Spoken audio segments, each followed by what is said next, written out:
Welcome to It's a Piece of Cake. I'm Lima, and in this tutorial I'm going to be showing you how to make very simple, easy candles at home. So I'm going to be using the silicone molds that I've got from my cake decorating, but you can use any silicone mold that you've got, or you can do the exact same technique using just glass jars. So because I'm using my molds, I'm just going to be putting a toothpick inside the center of my rose mold because that's where I want the wick to be. And I've got this little gift box, and I'm doing the exact same thing, pushing in the toothpick just to make a tiny little hole so I can get my wick through. You're going to need some candle wicks and some candle wick holders. I've got both of these from Kmart. They're widely available online as well. So I'm going to insert the candle wick through that little hole of my candle wick holder, and we just need this just to support the candle wick in place. So it's kind of just gives it that support, so when we put the wax through, we've got a nice solid little wood that's holding it. So push it through, pull it through, get some tweezers if you can't get it through the hole, and I recommend not to make your hole too big because you don't want the wax to pour out. For my candle wax, I'm just using this one that I got from Kmart, but you can use any wax that you want. And then we're going to put it in 1 minute intervals in the microwave to completely melt it. So I like to melt it slowly, just 1 minute intervals at a time, and just gently kind of melt it away till the candle the soy wax has become completely liquid. And you can add some coloring. So at Kmart as well, we did get the candle colors. So they're just like little buckets of particular colors that you can use, and then you can use that to color your wax. So once I've got it completely liquid to this stage here, you can add some fragrance oil. So the fragrance oil is about a 5-10% ratio to the amount of candle wax that you're using. And then when I've got the wax completely ready, I just pour it in something easier to manage as you're pouring it out. So now I'm just going to fill in the silicone molds. And the color that you make, once it dries, the wax, it goes a lot lighter in shade. So now that I have filled my silicone molds, I'm going to leave them overnight to completely dry. And when they have dried, you can just gently release them from the mold. You will know when they're dry if you press the back of them and they're quite firm, then your candle wax is ready. If your finger kind of goes through the candle wax, then obviously it's not ready. So I'm just going to gently release these from the mold, and silicone molds are very, very flexible, so they should really pop right out if they set.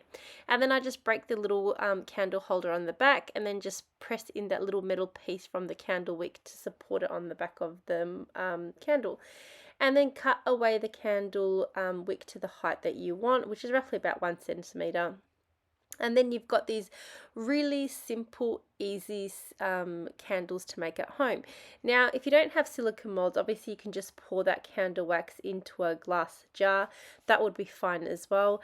I just had the silicone molds, and I just love finding ways to use my silicone molds, especially things I can do with the children. Then you can get these little glass plates or candle holders that you can put your candles on. So we've just melted some of the excess candles that we had, and we're using that as a glue to stick on the candles, because obviously once that hardens, then your candle is going to stick onto these glass candle plates. And then you can cellophane them and wrap them up if you're going to give them as a present, which is what we're doing. So we're going to put them in the plates that once the candle has set onto it, and then just tie them up with some cellophane, and then you've got these little pretty gifts. So if you want to continue watching the rest of the tutorial, it's going to be pretty much exactly what we made.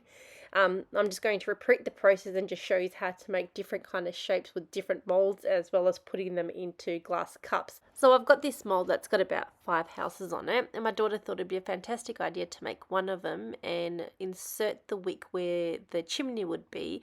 So once the candle's on, it will look like the chimney's on fire, which I thought was a really cool idea.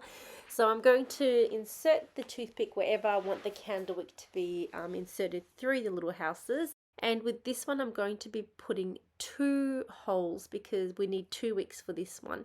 If you are using a mold, or even if you're going to be using, say, a large glass bowl or a large glass cup, you can put 2 wicks in there just so that there's enough space for the 2, say if you light it up, you want enough for it to burn evenly on both sides, because one wick isn't going to burn this entire mold. And you can also use a little bit of tape to place your wicks into place if you feel like it's going to move around, just to give it a bit more support, because you can take off that sticky tape later.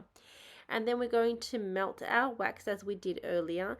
And just on candle waxes, there is plenty different types of waxes that you can buy for candle making. And the fragrance oils are available online, and you can get pretty much any scent that you like, but it is about a 5-10% ratio. So whatever the weight of your wax that you're using, about 5-10% of that you can add your fragrance oil and stir it in. And some people do like to use essential oils as well. It's up to you. I recommend just make it one time and then see how you go, and then you can play around with the type of fragrance oils that you want to use, or the types of wax that you want to use. So the house one, we have left it completely set, and if you saw the candle wax earlier, it was such a dark green, and once it has set, it's turned to this very nice soft light green. So you can see how many shades lighter the wax becomes once it's set. So now we've got the little house with the chimney that's going to go on fire, which I thought was such a cool idea. Really love the way this one turned out. So we're going to make the entire house mold. With the large wreath mold, we left it overnight to dry, but because it wasn't such a thick piece, obviously it comes down to how thick you made it. That wasn't that thick. Be gentle when you're removing it, because it can snap right in the middle if your candle isn't very thick.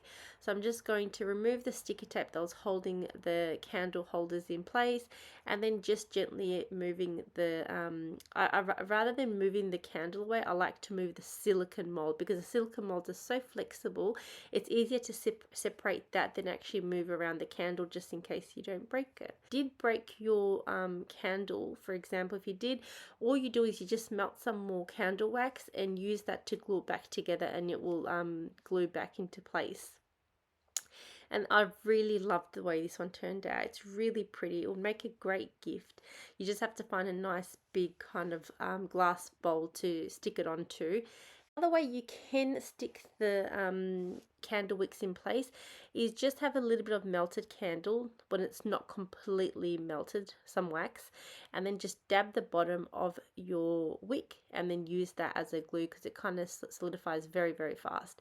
And then you've got let them completely set, and then you can pour your wax in there. So it gives a nice solid little kind of support to hold it in place. And then obviously you can use the candle wick holders to kind of balance it to get you a nice straight even wick. So now I'm going to put these ones. These is very easy to make. So if you have particular glass cups, glass bowls, you can do this method. So with this one here, I'm not coloring my wax. As you can see, it's a very nice bright yellow wax. So it's initially white, the candle, the soy wax. You melt it, it turns yellow, and then when it resets again, it's white again. So I've added my fragrance oil, just given a nice gentle stir, and then pouring into something more easier to pour into the mugs. And this makes a really cute gift, because if you have personalized mugs, then you can just fill it in the mugs, and then once they've finished the candle, they've also got the mug as well. And if you have even glass jars, you can obviously do this exact same method of doing this with a glass jar or a glass bowl. So if you are going to be making candles for the very first time, I would definitely recommend doing it with either a cup or a bowl.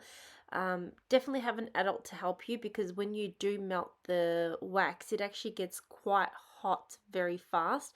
So you do want an adult to handle it, because you can get terribly burnt.